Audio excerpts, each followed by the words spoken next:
I've asked a lot of people through the years why they overeat. And you know, a lot of times they tell me, Richard, I'm just plain bored. I don't really have anything to do. So my thoughts turn to food. And before you know it, I'm eating. And then before I can stop, well, I'm overeating. And that's where the trouble starts. Now, I've heard a lot of excuses and reasons for overeating. My boyfriend left me, my canary died, I got a raise, I didn't get a raise. But to simply eat because you have nothing better to do, well, it's not just a good enough reason. The first thing you might try is to put all the food out of sight.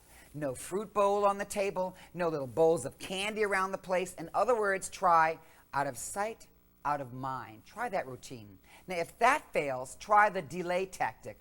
You know, your mind turns to food and you start for the kitchen. And you say to yourself, wait, are you really hungry? Or is this a boredom attack? And make yourself wait for 5 minutes.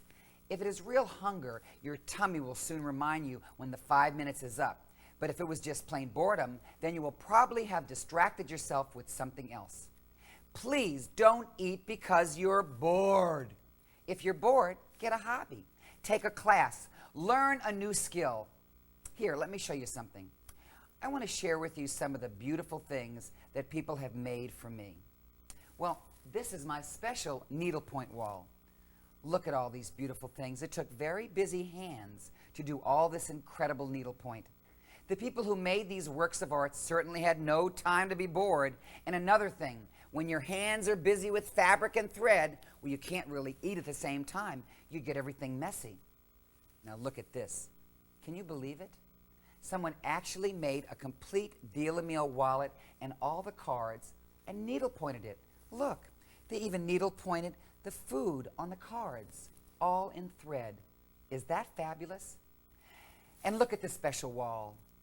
Well, you know, it's no secret that I have 6 beautiful Dalmatian dogs, so people often give me wonderful Dalmatian works of art. Look at this cushion. Look at all the work and time and love that went into this. And look at the Dalmatian on the wall.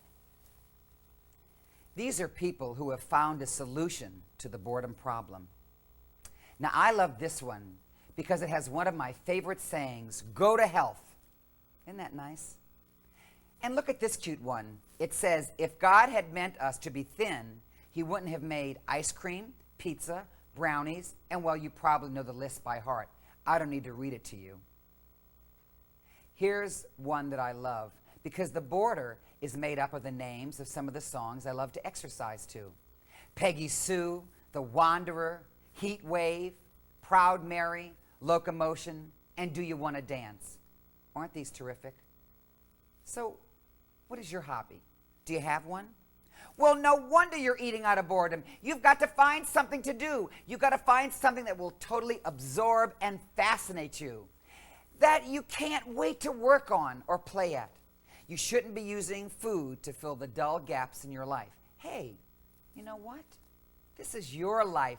You get to write the script. You get to decide how much of your life you're going to live. You get to make it up as you go along. So are you going to make it fun and interesting, or is your script going to be dull and boring? Guess what? It's up to you. So I suggest you get to stitching instead of eating.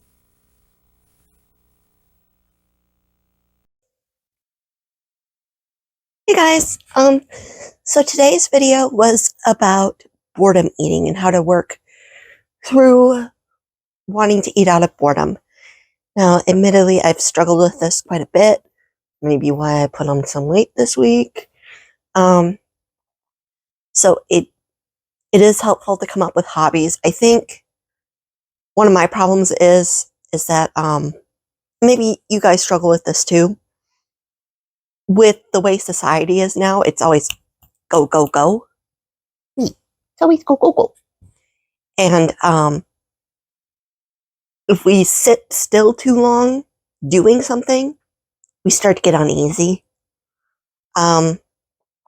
Which is why I often find myself doing 2 things at once. To throw out an example, I was watching a recap thing on YouTube. I was catching up on all the recaps. And while I was doing that, I don't want to move her because I'm not sure how stable she is. But I worked on Elsa here. Actually, I'm going to carefully try to move her. Okay. This is a crystal puzzle. So this is what, oh shoot. This is what I spent some time working on.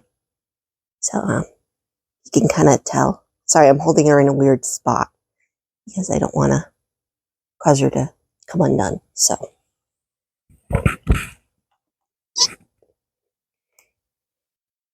Ah.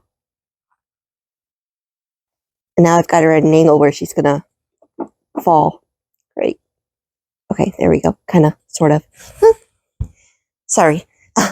Got off track there. But because of the way my brain kind of works now, it's hard for me to be able to sit and just do something. Which my pastor actually brought up in his sermon yesterday about taking a rest, where it's hard for us to just take a moment and be in ourselves. But yeah, I need to try taking up some of my old habits. I haven't touched Secret Garden by Frances Hodgson Burnett since the beginning of the summer. I haven't touched a lot of my books. I haven't knitted in a hot minute. I haven't really done videos for my other channel in quite some time. So, yeah, it's a lot of being bored, but also having too much to do that I surrender myself to the board. It's a whole thing. So I'm going to get to the next video here, which should be a weigh-in day, and I'll discuss why I'm not too happy with myself.